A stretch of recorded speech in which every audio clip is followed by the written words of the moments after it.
They said I'd never make it. They said I wasn't worth the risk. While my brother got $150,000 in endless praise, I got silence. But silence, no, can be the loudest revenge of all.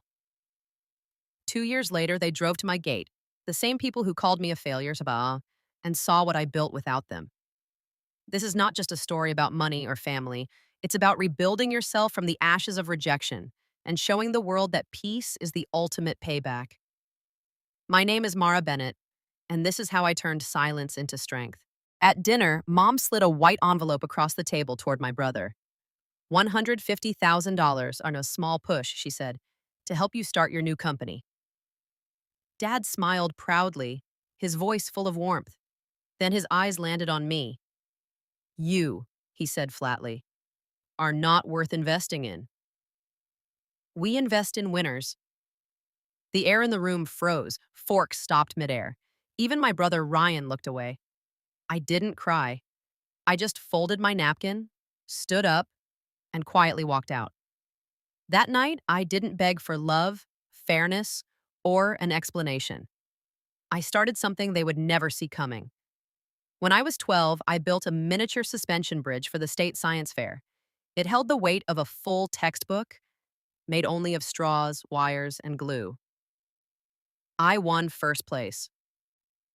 Standing on that gym stage, I scanned the crowd, searching for my parents. Two empty seats in the front row. They were in Denver that weekend, cheering for Ryan at his regional basketball finals. When I came home with my medal, Dad barely looked at it. He just muttered, "Strange girl. What kind of daughter plays with machines?" Mom said nothing. She was too busy shining Ryan's trophy. That moment carved a quiet scar inside me. It wasn't the insult. It was the silence after it. The kind where love should have been. As I grew older, I learned that love in my house came with receipts. Every smile, every "I'm proud of you," depended on how useful you were to their image. Ryan was the golden boy, the charming, ambitious dream child. I was the backup plan, the independent one they didn't have to worry about. When Ryan dropped out of college to start a business, they bailed him out. When I graduated with honors as a structural engineer, they sent a one-line text. Good. Keep working hard. I sent them photos of my first projects, bridges, glass towers, city frames that touched the clouds. Dad's reply? Still renting, huh? Every call turned into a performance report. Ryan's new car, Ryan's engagement, Ryan's next big plan. They never asked how I was. Still, I kept trying. Because that's what love-starved daughters do. They keep proving their worth to people who decided long ago that they're not enough. That ended the night of that dinner. When Dad said, "We invest in winners," something inside me snapped. Not in anger, but in clarity. I realized silence could be power if I used it right. So I left. No fights, no tears, just the hum of my old car as I drove away from Colorado Springs and everything that had ever made me feel small.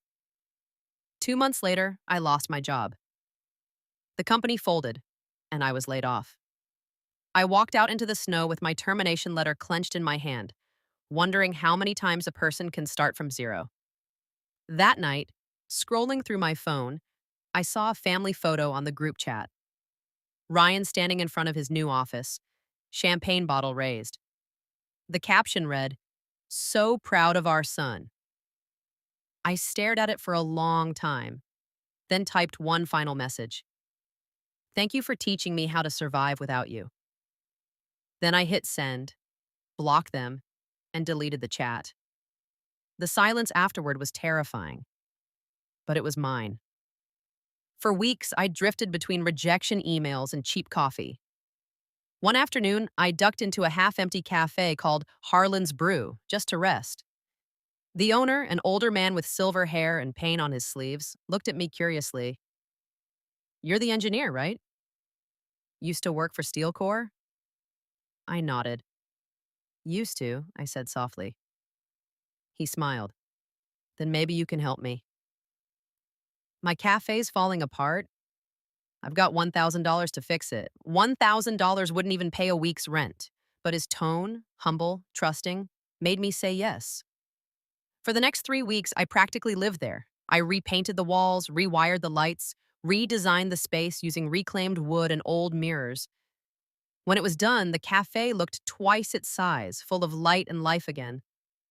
Harlan stood there, eyes misty. "You've got magic in your hands, kid," he whispered. A week later, a local magazine published a tiny feature titled, "Engineer Revives Dying Cafe with $1,000 Makeover." That morning, my inbox exploded. Small business owners, shopkeepers, even families, all asking if I could redesign their spaces. I had no company, no team, just a sketchbook and stubbornness. So I said yes. One of those projects brought me to a town west of Denver to renovate a worn down cabin owned by a retired pilot. That's where I met Ethan Cole, a structural engineer with calm gray eyes and hands that knew hard work. "You're the designer?" he asked. "And you're the one keeping it standing," I replied. He smiled. "Then we'll get along." We did. We spent days measuring beams, drawing sketches, sharing quiet lunches on the porch. Ethan was patient, grounded, the kind of man who made silence feel safe. One night, over dinner by candlelight, I told him everything about my family, the dinner, the envelope, the silence. He didn't pity me. He just said, "You don't need their investment. You already built your own foundation." That night, I realized I'd finally met someone who saw me. Months later, Ethan called with an idea. What if we design a house that powers itself? Completely sustainable. It was the dream I buried long ago. "Let's do it," I said. We found 5 acres of land near the Oregon coast. The owner, an old widower, sold it to us for half the price after hearing our plan. We built it from scratch, by hand. We called it Evergreen Haven. Solar panels, rainwater collection, walls made from reclaimed barnwood. Every inch of it built from what the world had thrown away, just like me. When it was finished, sunlight hit the cabin like it was alive. I took one photo, posted it with the caption, "They called me a failure." So I built something they could never imagine. By morning, it had gone viral. Thousands of people wrote, "You gave me hope." And then came the sound of tires on gravel. A silver BMW stopped at my gate. Ryan stepped out, perfectly dressed, phone in hand, voice trembling. "Dad, you need to come here now."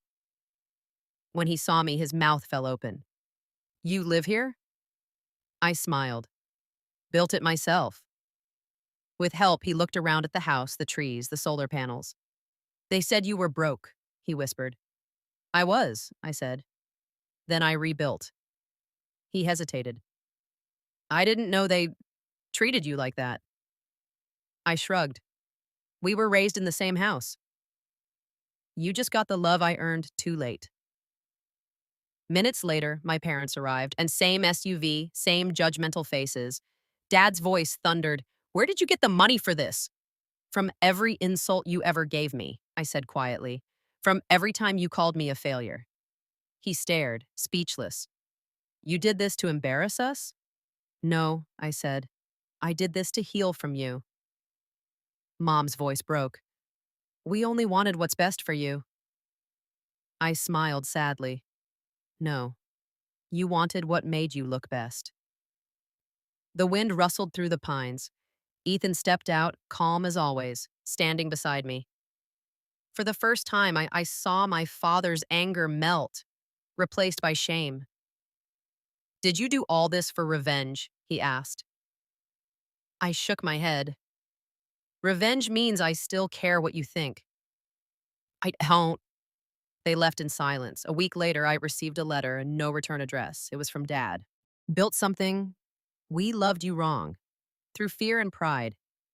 We're selling the old house. Starting over. We are proud of you." Truly, I didn't cry. I just went outside, dug into the earth, and planted a tree beside the cabin. Ethan handed me a small wooden ring he'd carved from our first cut of timber. "Mara Bennett," he said softly. "Will you keep building with me?" I smiled through tears. "Only if we draw the blueprint together." As the sun sank behind the trees, I wrote one last line in my journal. They gave him $150,000. They gave me silence, but silence became my foundation. Sometimes revenge isn't loud or cruel. It's peace. It's building a life so beautiful that even the ones who doubted you have to stop and stare. If you've ever been told you'll never make it, build anyway. Because the sweetest revenge is simply becoming unshakable. They thought I needed their money. I only needed faith. Faith in myself. Today, my success isn't measured by what I own, okay, but by how peaceful my heart feels. If you've ever been left behind or underestimated, remember, silence can be the most beautiful revenge of all. Tell me, Box, what would you have done in my place? This is Payback Fates, and you've just heard they gave my brother $150,000, but ignored me. 2 years later, they regretted it. Don't forget to like, subscribe, and share this story with someone who needs hope today.